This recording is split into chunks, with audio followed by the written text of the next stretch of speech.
Report میں کہا گیا کہ اگرچہ خطے میں تناؤ مئی تک کم بھی ہو جائے تب بھی قیمتوں میں اضافہ برقرار رہنے کا امکان ہے۔ دوسری طرف یو اے ای کی جانب سے اوپیک اور اوپیک پلس سے باضابطہ علیحدگی کا اعلان عالمی توانائی نظام میں دہائیوں بعد آنے والی ایک بڑی تبدیلی تصور کیا جا رہا ہے۔ 1 مئی 2026 سے نافذ ہونے والا یہ فیصلہ 59 سالہ رکنیت کا خاتمہ ہے اور یو اے ای کو ایک کارٹل کے رکن سے نکال کر تجزیہ کاروں کے مطابق عالمی تیل مارکیٹ میں ایک آزاد کھلاڑی کی حیثیت دے دیتا ہے۔ تفصیلات کے مطابق اس فیصلے کی بنیادی وجہ پیداوار کے کوٹے پر طویل عرصے سے جاری تنازع ہے۔ اوپیک پلس کے تحت اسے عموماً تقریباً 3.2 ملین بیرل یومیہ تک محدود رکھا گیا، جس کے باعث تقریباً 1.8 ملین بیرل یومیہ صلاحیت غیر استعمال شدہ رہی، یعنی کل ممکنہ پیداوار کے تقریباً 40% کو فروخت نہ کر پانا یو اے ای کے لیے بڑا چیلنج بنا ہوا تھا۔ ایران جنگ کے باعث ابناء ہرمز کی بندش نے اسے اوپیک سے نکلنے کا بہانہ دے دیا ہے۔ یہ فیصلہ ایسے وقت میں سامنے آیا جب عالمی توانائی منڈیاں شدید اتار چڑھاؤ کا شکار ہیں۔ عالمی منڈیوں میں برنٹ $113 فی بیرل سے تجاوز کر گیا ہے، جبکہ امریکی خام تیل WTI کی $112 پر ٹریڈنگ جاری ہے۔ یو اے ای کے فیصلے میں ایک اہم اسٹریٹجک عنصر اس کی متبادل برآمدی صلاحیت ہے۔ حبشان فجیرہ پائپ لائن، جس کی گنجائش تقریباً 1.5 ملین بیرل یومیہ ہے، تیل کو ابنائے ہرمز کو بائی پاس کرتے ہوئے براہ راست خلیج عمان تک پہنچانے کی سہولت دیتی ہے۔ اس انفراسٹرکچر کی بدولت یو اے ای سمندری رکاوٹوں کے باوجود بھی اپنی برآمدات جاری رکھ سکتا ہے، جو اسے کارٹل سے آزاد حیثیت میں مضبوط بناتا ہے۔ یو اے ای میں تیل کی پیداوار لاگت صرف $10 سے $15 فی بیرل ہے، اس لیے یہ عالمی سطح پر کم لاگت پیدا کرنے والے ممالک میں شامل ہے اور $60 سے $75 فی بیرل قیمت پر بھی منافع کما سکتا ہے۔ 2019 میں قطر، 2020 میں ایکواڈور اور 2024 میں انگولا نکل چکے ہیں، اس لیے یہ عالمی سطح پر کم لاگت پیدا کرنے والے ممالک میں شامل ہے اور $60 سے $75 فی بیرل قیمت پر بھی منافع کما سکتا ہے۔ اوپیک پلس سے 2019 میں قطر، 2020 میں ایکواڈور اور 2024 میں انگولا نکل چکے ہیں۔ لگتا ہے دیکھا دیکھی دیگر ممالک بھی نکل سکتے ہیں۔ ایران اور امریکہ مذاکرات کس نہج پر جا کر شروع ہوں گے، اس پر بات کر لیتے ہیں۔ سینئر ڈپلومیٹ ہیں، سابق سفیر ہیں، نعمانہ ہاشمی صاحبہ۔ نعمانہ صاحبہ، ایران اور امریکہ کے درمیان براہ راست مذاکرات تو نہیں ہو رہے، لیکن بیک ڈور رابطوں میں صدر ٹرمپ ایران کے ساتھ ڈیل کرنے کے لیے کافی ڈیسپریٹ بھی نظر آ رہے ہیں۔ انہوں نے ابنائے ہرمز کی ناکہ بندی بھی سخت کرنے کی ہدایت بھی کی ہے۔ ٹروتھ سوشل پر بندوق پکڑ کر تصویر شیئر کرنا، یہ ٹرمپ صاحب کی جانب سے ایران کو دی جانے والی دھمکیاں، سخت بیانات، یہ فوری کسی ڈیل کی سنجیدہ کوشش ہے یا دباؤ بڑھانے کی کوئی حکمت عملی ہے؟ تھوڑا آپ بتائیے۔ جی بہت شکریہ۔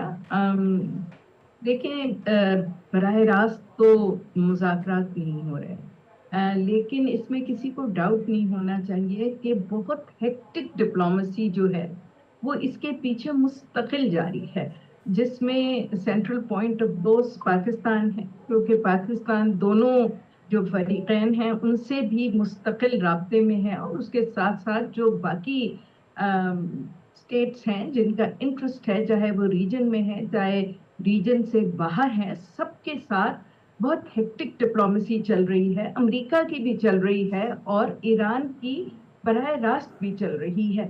تو یہ کہنا ذرا سا آئی تھنک کریکٹ نہیں ہوتا کہ جی مذاکرات نہیں ہو رہے۔ یس، وہ جو ایک فارمل آمنے سامنے بیٹھ کے اسلام آباد کا جو سیکنڈ راؤنڈ ہے وہ نہیں ہو رہا، لیکن مذاکرات کے بہت زیادہ اور طریقے ہوتے ہیں، تو مذاکرات کا بریک ڈاؤن نہیں ہوا۔ اور اسی لیے آپ دیکھتے ہیں کہ آپ کو صبح دوپہر شام کو کوئی نئی ڈیولپمنٹ سامنے آ جاتی ہے، کوئی نئی ڈیمانڈ سامنے آ جاتی ہے، کوئی نیا ایک پہلو جو ہے اس کانفلکٹ کا وہ سامنے آ جاتا ہے۔ اب ڈونلڈ ٹرمپ صاحب کا جہاں تک ان کا پالیٹکس کرنے کا انداز ہے، نیگوسیشنز کرنے کا انداز ہے، اس سے تو اب ہم سب بہت بخوبی واقف ہیں، پوری دنیا کو پتہ ہے کہ وہ کہتے کچھ ہے، پیچھے ان کا مقصد کچھ ہوتا ہے۔ کچھ تو لوگوں کا یہ بھی خیال ہے کہ جتنا زیادہ وہ تھریٹن کرتے ہیں اور جتنا زیادہ وہ ایک اسٹرانگ سٹانس دیتے ہیں، اتنا زیادہ شاید وہ یہ کہنا چاہ رہے ہوتے ہیں کہ آؤ مجھ سے مذاکرات کرو، میں مذاکرات کرنے کے لیے تیار ہوں۔ But he does not understand کہ ان کے جو خاص طور پہ بہت ہی تضحیک آمیز بیانات ہوتے ہیں، اور وہ جس طرح اپنے آپ کو ایک نعوذ باللہ خدا کی طرح پیش کرتے ہیں کہ جی میں تہس نہس کر دوں گا، میں سویلائزیشن ختم کر دوں گا،